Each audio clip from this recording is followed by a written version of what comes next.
A lot of the people are not sharing what's going on behind the scenes. You cannot just put up a front that, yes, you're living this soft and glamorous lifestyle, but what's going on in the background? Who is funding that lifestyle? Like, come on, share the details, because somebody had to put in the work. I just don't want to see us fall into the trends that end up pushing more money into the pockets of people that are not really for us at the end of the day. Right. Soft life isn't about passivity, and it isn't just about giving up. It's not just about, I'm going to take my hands off the plow and I'm going to stop working and I'm going to stop doing all of these things. Life still costs money, sis. The light bill still has to be paid. Because the ultimate goal, from what I gather from the soft life, is these women just don't want to work hard, but that doesn't necessarily mean that they won't have to work. What you see on possibly TikTok, and the women that's going to these expensive restaurants or buying the bags, they may not show how they get their money. So with you, you're going to have to work. So I'm not with nobody, because I don't want to hurt nobody. Did it over text, didn't call me. Still got love for your mommy. I know you want to be somebody, even if you got to leave somebody. And this is one of my main concerns that I had, and I still have, with the soft life lifestyle. And I'm gonna let these beautiful content creators explain what that concern that I have is, because they have the same concerns as I do. And let me be clear, YouTube and TikTok are two different spaces. TikTok is all videos. They will show you the luxury lifestyle. They ain't gonna give you no background in regards to how they got this money. The soft life women on YouTube, they will tell you the real, and I appreciated them for that. So here we go. Because it's just unrealistic thinking that you aren't going to have to work anymore once you enter your soft era. People equate the soft life or entering the soft life as just finances.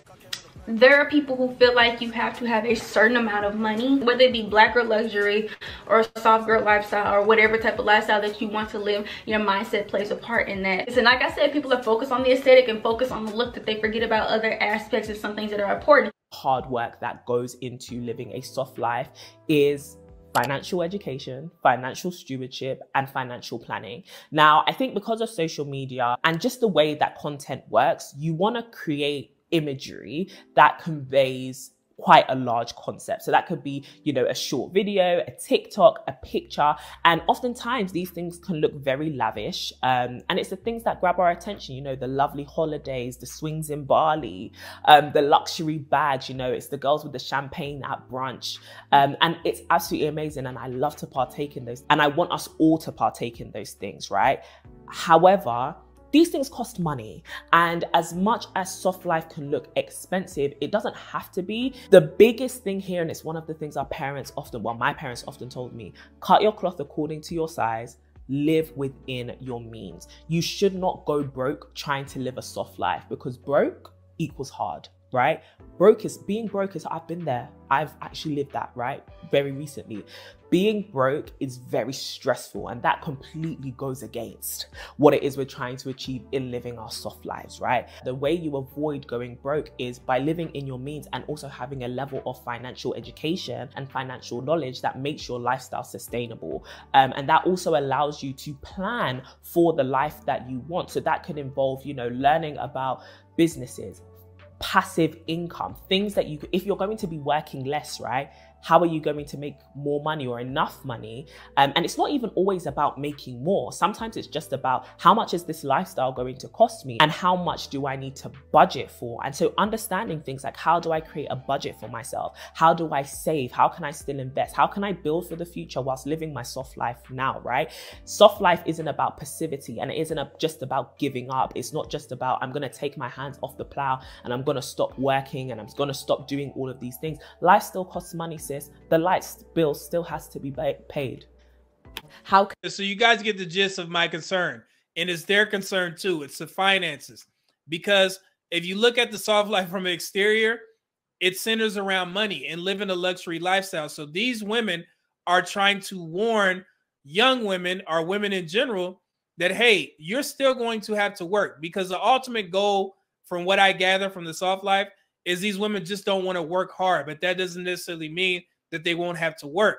And they're trying to let it be known that what you see on possibly TikTok, and the women that's going to these expensive restaurants or buying the bags, they may not show how they get their money. So with you, if you want to live a soft lifestyle, you're going to have to work, because the perception of this quote unquote lifestyle is that these women are being taken care of, but they're telling them not to go in debt, trying to look like you have money. So they're actually giving the necessary tools. And I'm actually going to touch on that even further in regards to the financial aspect as to why that is a wrong move. If you follow this trend on trying to spend outside of your means, there's going to be a problem, and particularly for Black women. We already know the issues that a lot of Black women are going through in regards to the eviction rates, having the most educational debt, women having the most consumer debt. These are things that concern me when I see some Black women trying to enter a soft life where they're not necessarily capable of doing so at this time, because there's seasons. And this is something that I learned from these young ladies that kept saying seasons. And some seasons you're going to have to work hard in order to get to the soft life. So I just want to be clear on that, because we do have a small contingent of younger women that watch my content as well.